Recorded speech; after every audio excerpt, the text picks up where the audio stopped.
नमस्कार दोस्तों, negative video से परेशान, कलयुग की गणना से परेशान, आज आप लोगों के लिए कुछ ऐसा लेके आया हूं जो सुनने में तो अच्छा लगेगा ही और साथ ही साथ ज्ञानवर्धक भी होगा। जी हाँ, कविता सार के रूप में मैंने कुछ पंक्तियां लिखी हैं। प्लीज़ इन पंक्तियों को अपने चैनल के ऊपर शेयर मत कीजिएगा, ये ऑलरेडी कॉपीराइट हैं, ये इनको पहले से मैंने पेटेंट करा रखा है। तो ध्यान पूर्वक सुनिएगा, समझाऊंगा एक एक पंक्ति का मतलब।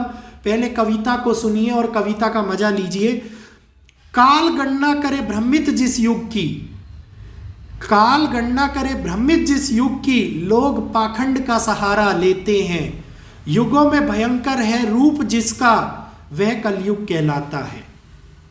अंतहीन है प्रभु जिस युग में, अंत युगहीन है प्रभु जिस युग में, वह कली का युग कहलाता है। लोग करते हैं पाखंड दुनिया में, यही कलयुग कहलाता है।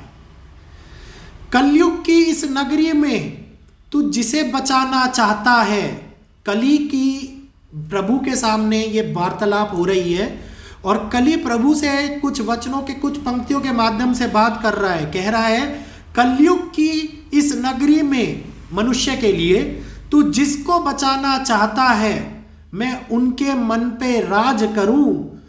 तू किसको बचाना चाहता है? तू मारेगा उनको, तू काटेगा उनको, तू मारेगा उनको, तू काटेगा उनको, मैं वेश बदल के सांग रचूं। है कलयुग ऐसा जो युग बड़ा है, पत्थर बन के तू बुद्ध खड़ा है। प्रभु के लिए कह रही है कि मूर्तियों के रूप में आप मंदिरों में विराजमान है कलयुग ऐसा जो युग बड़ा है, पत्थर बन के तू बुद्ध खड़ा है। देख तू सारी लीला मेरी, मतलब कलयुग अपनी लीला प्रभु को दिखा के घमंड के अंदर ये बात कर रहा है। कठिन समय पे तू दूर खड़ा है। तो ये जब मनुष्य जनजाति के लिए इतना कठिन समय चल रहा है, उसके अंदर कलयुग ने इतने सुंदर माध्यम से, इन पंक्तियों के माध्यम से प्रभु के सामने वार्तालाप किया और घमंड में आके ये बात बोली है। अगली पंक्तियों में कुछ इस प्रकार है। इस युग में वे दिन भी आएगा, मानव मानव का खून बहाएगा। मूरत बन के तू देख निरंतर, मेरा राज बढ़ता ही जाएगा। मतलब भगवान को कुछ भी ना समझते हुए कि मानव मानव को मार रहा है, मानव मानव के रिश्ते हीन कर रहा है और इस प्रकार से इस घटनाक्रम को अंजाम मिला जा रहा है। कलयुग अपने आप में निरंतर बढ़ता जा रहा है और कलयुग को बढ़ाने का प्रयास कोई और नहीं, कलयुग को बढ़ाने का प्रयास आप और हमारे जैसे मानव ही कर रहे हैं। मानव मानव से चिढ़ने लगा है, मानव मानव का खून बहाने लगा है। तो इस कलयुग की अंतगणना को यहीं पर इस ध्यान पूर्वक सुनिएगा।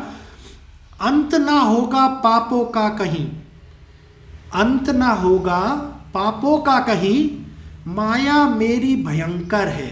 मतलब पापों का अंत मैं होने ही नहीं दूंगा, इतना भयंकर माया जाल मैंने इस युग के अंदर फैला रखा है। ताकत मिलती, ध्यान से सुनिए, ताकत मिलती झूठ कपट से, पाप ही मुझको सहलाता है। इस मानव को मरना निरंतर, मेरे कर्मों से पाला जाता है।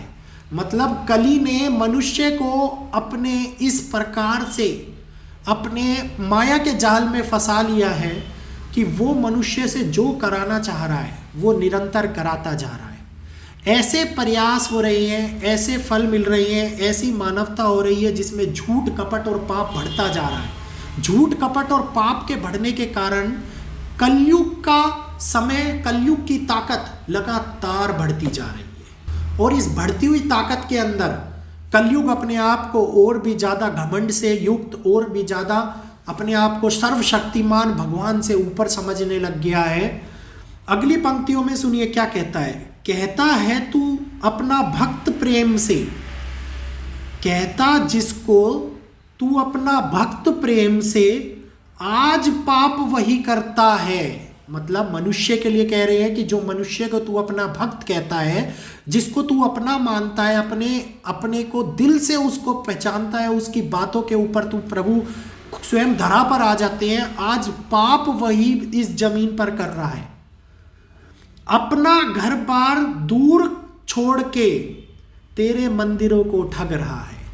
मतलब घर बार तो लोग, दुनिया एक दूसरे के घरों में चोरी करते हैं, लोग एक दूसरे को ठगते हैं, लोग ये सोचते हैं कि कोई नहीं देख रहा, ईश्वर नहीं देख रहे। लेकिन कलयुग के इस माया जाल में, कलयुग के इस ऐसे पड़ाव के अंदर ऐसी बुद्धि भ्रष्ट हुई है कि घरों को तो छोड़ते ही छोड़ते, लेकिन भगवान के मंदिरों तक को नहीं छोड़ा। आजकल मंदिरों में चोरी होना, मंदिरों के अंदर घोटाले होना, मंदिरों के अंदर बड़ी बड़ी घटनाओं का होना इस प्रकार हो गया है कि कलयुग का ये वो पड़ाव है जिसके अंदर प्रभु विहीन हो गए हैं। प्रभु केवल एक मूर्त बन के रह गए हैं और कलयुग के अंदर कली अपने आप को सर्वोपरि मानने लग गया है।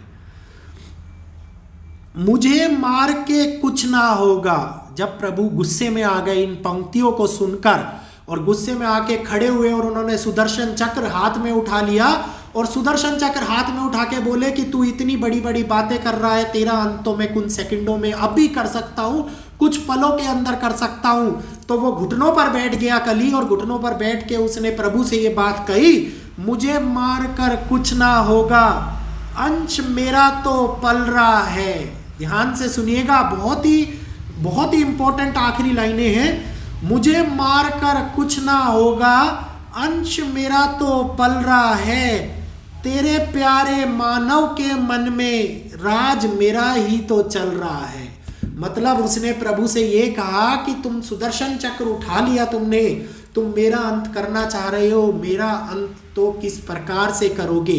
यहां पर भी उसने घुटनों पर आने के बाद भी हाथ जोड़कर प्रभु के सामने घुटनों पर अपना शीश झुकाने के बाद भी ये बात बोल रहा है कि मेरा अंत नहीं होने वाला है। प्रभु इस वहम में मत रहो कि मेरा अंत होगा, मेरा अंश आपके उन भक्तों के मन में पल रहा है, आपके उन प्यारे मानव के मन में पल रहा है। आप कितना ही मार लो मुझको, मेरा राज तो निरंतर चल रहा है। मतलब इस पाप से दुनिया अंतहीन नहीं हो सकती।